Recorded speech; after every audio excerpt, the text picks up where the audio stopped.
Как киевская княжна показала средневековой Европе, что такое настоящий характер.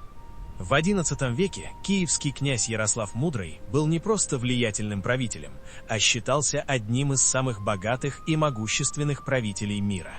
Если сегодня государства укрепляют отношения с саммитами и торговыми соглашениями, то тогда главным дипломатическим инструментом были браки. И в этой игре Ярослав оказался настоящим гроссмейстером. Его жена Ирина, более известная под скандинавским именем Ингигерда, была дочерью шведского короля Олафа Шетканунга. Сестру Ярослав выдал замуж за польского князя Казимира I. Один из его сыновей, Всеволод, женился на дочери византийского императора Константина IX Мономаха. Другой сын стал супругом немецкой графини Оды, родственницы императора Священной Римской империи Генриха III и папы римского Льва IX. В общем, генеалогическое древо Ярослава постепенно превращалось в карту Европы. Но настоящими дипломатическими козырями оказались его дочери. Изначально одну из них собирались выдать за императора Священной Римской империи, однако планы изменились.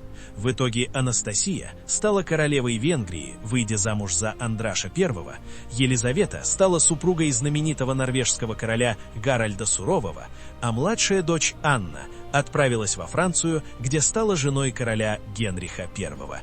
Именно о ней и пойдет речь.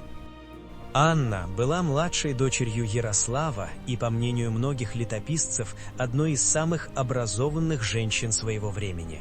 До Франции дошли слухи не только о ее красоте, но и об уме. Генрих I решил не откладывать дело в долгий ящик и отправил в Киев послов с предложением руки и сердца. Однако Ярослав не спешил соглашаться, и причина была вовсе не в капризах отца. По меркам 1048 года Франция выглядела далеко не самым привлекательным вариантом. Сегодня это трудно представить, но тогда французское королевство считалось довольно бедным и слабым. Современники даже шутили, что крупных городов там всего два – Париж и Орлеан.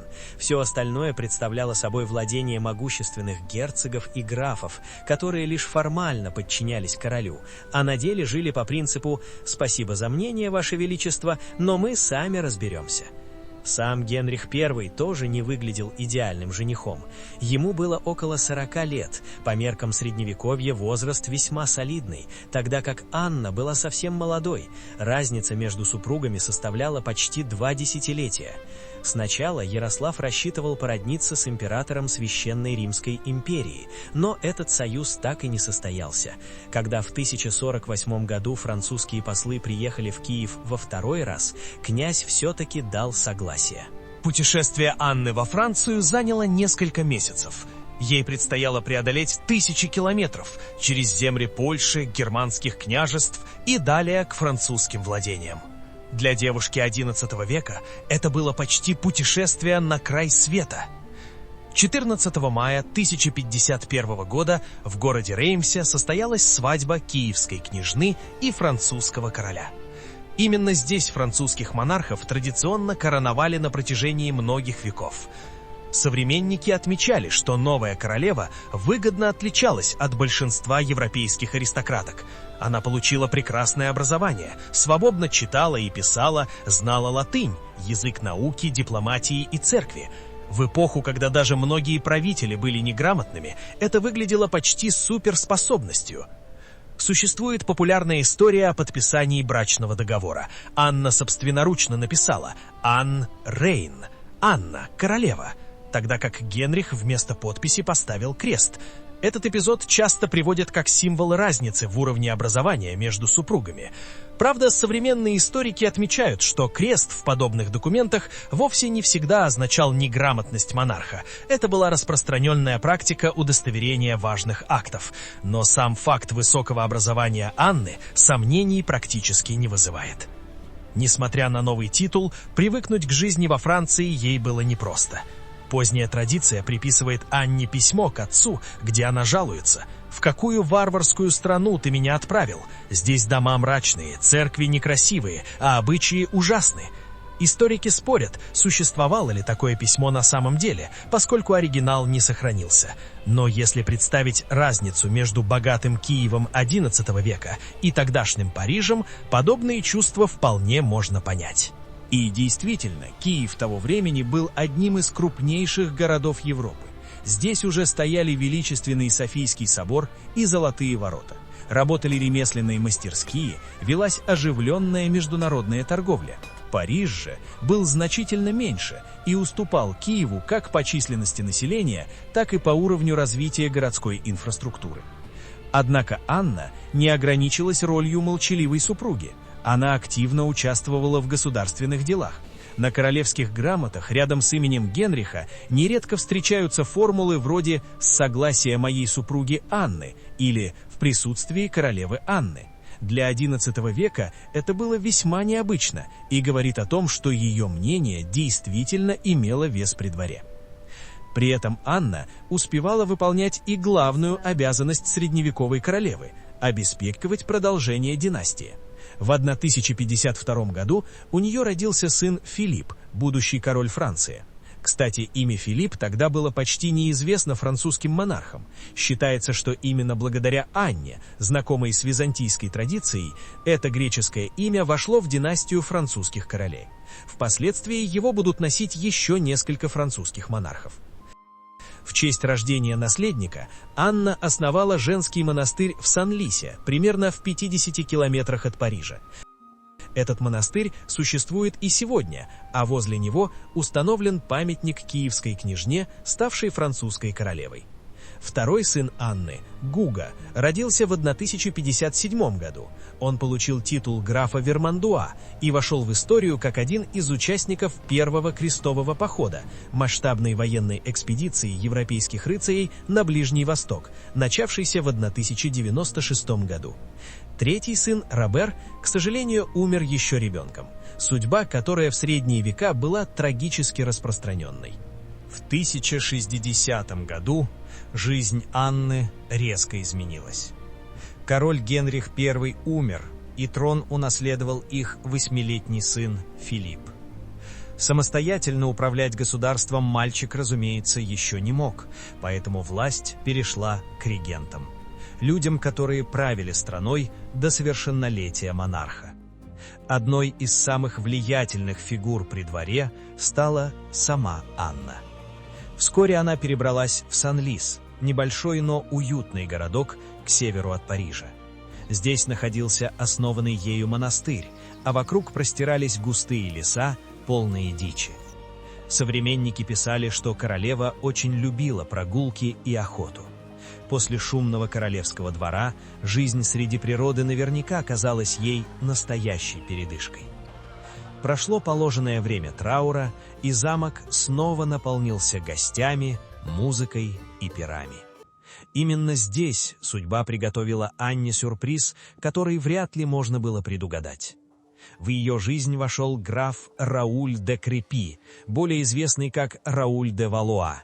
Это был один из самых могущественных феодалов Франции, потомок Карла Великого, владелец огромных земель и человек, привыкший считать себя почти равным самому королю. В эпоху, когда большинство дворян старательно кланялись монарху, Рауль скорее мог похлопать его по плечу, если бы позволяли придворные приличия. И вот этот суровый воин без памяти влюбился во вдовствующую королеву. Что удивительно, чувства оказались взаимными. Казалось бы, счастье совсем рядом, но Средневековье никогда не упускало возможности все усложнить. Проблема заключалась в том, что Рауль уже был женат, а развод в XIII веке был почти фантастикой. Католическая церковь считала брак священным, и расторгнуть его было чрезвычайно сложно, особенно если обе стороны были живы. Однако влюбленные явно не собирались писать грустные стихи и смиренно страдать. Средневековые хроники рассказывают историю, которая больше напоминает сюжет приключенческого романа.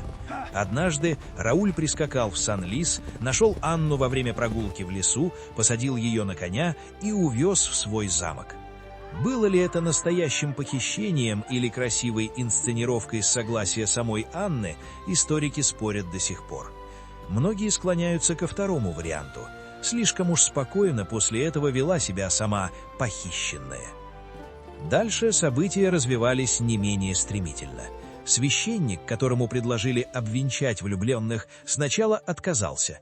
Все-таки женить уже женатого графа – идея, мягко говоря, рискованная. Тогда Рауль весьма доходчиво объяснил, что отказ может плохо сказаться на здоровье священнослужителя. Святой Отец быстро пересмотрел свою позицию, и свадебная церемония все-таки состоялась. Вот только последствия оказались весьма серьезными. После второго замужества Анна фактически утратила положение королевы-матери при дворе. Она отказалась от регенства при юном Филиппе и покинула королевский дворец. Теперь она уже была не правящей королевой, а графиней де Валуа. Но если для Анны все ограничилось потерей высокого положения, то для Рауля пришлось куда тяжелее. Его первая жена Альенора категорически отказалась признавать новый брак. Вместо того, чтобы тихо уйти в монастырь, как, вероятно, рассчитывал Браф, она отправилась искать справедливости к самому папе римскому, Александру II. Папская курия внимательно рассмотрела дело и вынесла вполне предсказуемое решение. Брак признали недействительным, венчание, совершенное под угрозами, законным считаться не могло. Папа потребовал, чтобы Рауль расстался с Анной и вернулся к первой супруге. Ответ графа был удивительно лаконичным. Он просто проигнорировал приказ. Для папы римского это выглядело почти как открытый вызов всей церковной власти. В итоге Рауля отлучили от церкви. В XI веке подобное наказание считалось одним из самых страшных. Люди искренне верили, что отлученный рискует не только земной жизнью, но и спасением своей души. Даже короли старались не доводить дело до такого. Но Рауль оказался человеком упрямым. Он не отказался от Анны, и сама Анна не собиралась оставлять мужа. По преданию, она поклялась, что разлучить их сможет только смерть. Самое удивительное, что французская знать вовсе не отвернулась от супругов. Несмотря на папское решение, многие продолжали поддерживать с ними отношения. Видимо, личная симпатия к этой паре оказалась сильнее страха перед церковными санкциями. Со временем даже в Риме поняли, что добиться разрыва уже невозможно. После смерти первой жены Рауля конфликт постепенно сошел на нет, и церковные власти фактически перестали оспаривать его союз с Анной. Редкий случай в истории Средневековья, когда любовь оказалась упорнее и дипломатии, и церковной политики. Со временем отношения Анны с сыном полностью наладились. Повзрослевший король Филипп вновь приблизил мать ко двору. В официальных грамотах снова появляются записи «Филипп и королева-мать его» или «Анна, мать короля Франции». Это означало, что ее авторитет при дворе восстановился. С Раулем Анна прожила около 12 лет. Судя по сохранившимся свидетельствам, этот брак действительно оказался счастливым. В 1074 году граф умер, и Анна вновь стала вдовой. После этого ее следы постепенно теряются. Последние документы, в которых достоверно упоминается Анна Ярославна, относятся к 1075 году. Дальше начинается территория исторических загадок. По одной версии, Анна осталась во Франции, умерла в Санлисе и была похоронена в основанном ею монастыре святого Винцентия. Именно эта версия сегодня считается наиболее вероятной, хотя место ее захоронения окончательно не установлено. По другой, более поздней легенде, Анна вернулась в Киев, где провела последние годы жизни среди своих родственников. Однако убедительных документальных подтверждений этому пока не найдено. Какой бы вариант ни оказался верным, одно несомненно. Девушка, родившаяся в Киеве, сумела стать одной из самых известных женщин средневековой Европы. Она была королевой Франции, матерью французского короля, участвовала в управлении государством и оставила заметный след в истории сразу двух стран. Во Франции память о ней сохранилась на века. Там ее до сих пор называют Ан де Киев, Ген де Франс, Анна Киевская, королева Франции. И это тот редкий случай, когда история одной женщины оказалась не менее увлекательной, чем приключенческий роман. Только все это произошло на самом деле –